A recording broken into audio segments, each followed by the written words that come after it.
Assalamualaikum warahmatullahi wabarakatuh. Perkenalkan, nama saya Alvina Lelambayanita. Saya dari kelas budidaya perairan A.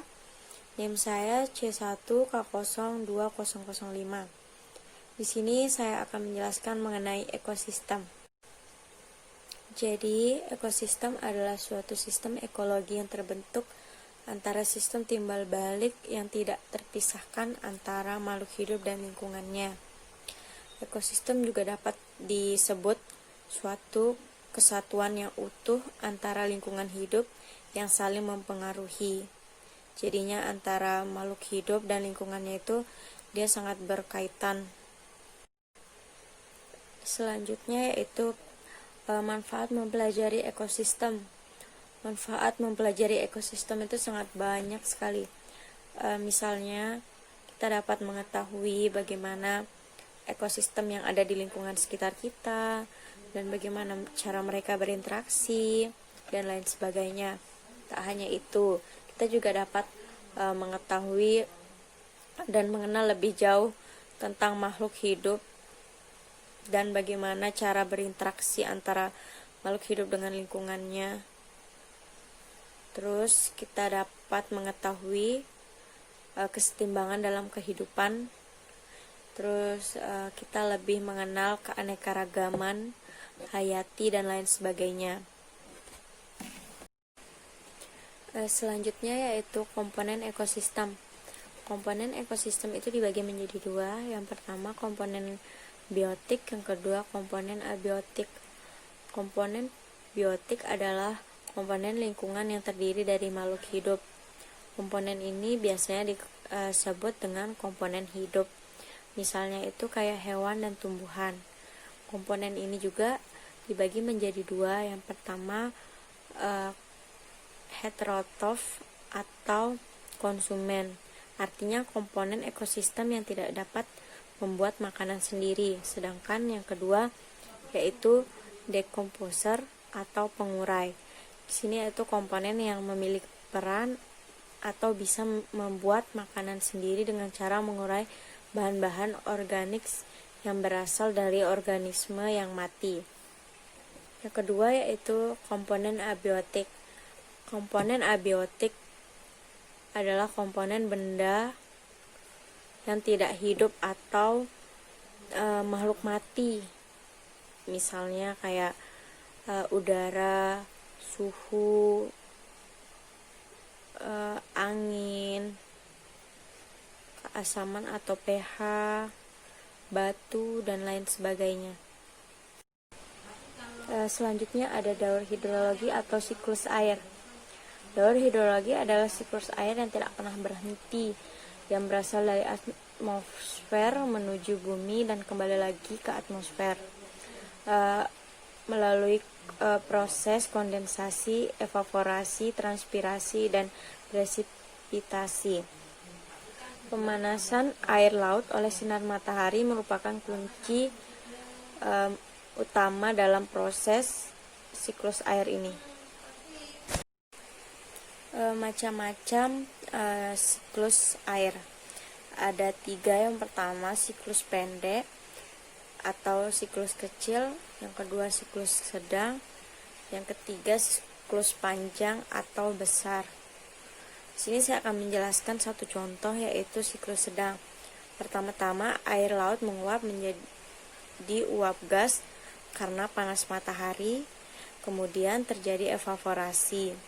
Selanjutnya uap bergerak oleh angin dari laut menuju darat. Terus yang keempat pembentukan awan. Yang kelima turun hujan di permukaan darat. Yang terakhir air mengalir ke sungai dan menuju laut kembali. Yang selanjutnya ada jenis-jenis ekosistem. Yang pertama interaksinya pada sistem air tawar. Di sini tuh ada danau. Danau merupakan hubungan dari beberapa populasi yang hidup di suatu danau yang saling berinteraksi antara secara langsung maupun secara tidak langsung. Komponen yang berada dalam ekosistem danau ada biotik dan abiotik. komponen biotik misalnya ikan-ikan, air tawar yang ada di danau. Terus ada eceng gondok, fitoplankton atau zooplankton, ada udang, ikan air tawar, dan masih banyak lagi. Terus komponen abiotik yang ada pada danau yaitu ada air, suhu, pH, cahaya matahari, angin, batu, tanah, dan lain sebagainya. Danau memiliki manfaat diantaranya sebagai sumber penampungan air bersih, sebagai sumber tenaga listrik, sebagai sarana rekreasi, dan lain sebagainya. Selanjutnya, interaksi yang terjadi pada air tawar yang kedua yaitu sungai. Sungai merupakan suatu aliran air yang mengalir terus-menerus dari hulu menuju hilir. Komponen ekosistem yang ada pada sungai yaitu tentunya abiotik dan biotik. Komponen biotik yang ada pada sungai misalnya ikan, udang, gangga, lumut, kangkung juga merupakan komponen biotik yang hidup pada sungai. Terus ada eceng gondok, ikan, siput, keong, dan masih banyak lainnya. Yang kedua, komponen abiotik. Komponen abiotik yang ada pada sungai yaitu ada batu, air, cahaya matahari, tanah, dan udara. Selanjutnya yaitu interaksi yang terjadi pada air laut. Yang pertama itu ada hutan bakau atau biasa sering kita sebut dengan hutan mangrove. Hutan mangrove yaitu tumbuhan yang berada di air payau yang sangat dipengaruhi oleh sistem pasang surut air laut. Komponen biotik dan abiotik banyak sekali dijumpai di hutan mangrove ini. Komponen biotik yang berada di hutan mangrove terutama pastinya ada pohon mangrove. Tak hanya itu, banyak sekali binatang-binatang dan tumbuhan yang berada di hutan mangrove ini. Binatang-binatang yang ada di hutan mangrove ini misalnya kayak kepiting, kerang, ikan-ikan kecil, terus ada kodok, kadal, dan masih banyak sekali hewan-hewan dan tumbuhan yang berada di hutan mangrove ini. Terus selanjutnya yaitu komponen abiotik. Komponen abiotik yang berada di hutan mangrove yaitu tanah yang berlumpur, terus oksigen, iklim, cahaya, suhu, dan yang paling itu angin dan gelombang air laut. Selanjutnya itu ada pantai. Pantai merupakan perbatasan antara daratan dan lautan. Ekosistem banyak sekali dijumpai di pinggiran pantai atau tepi pantai.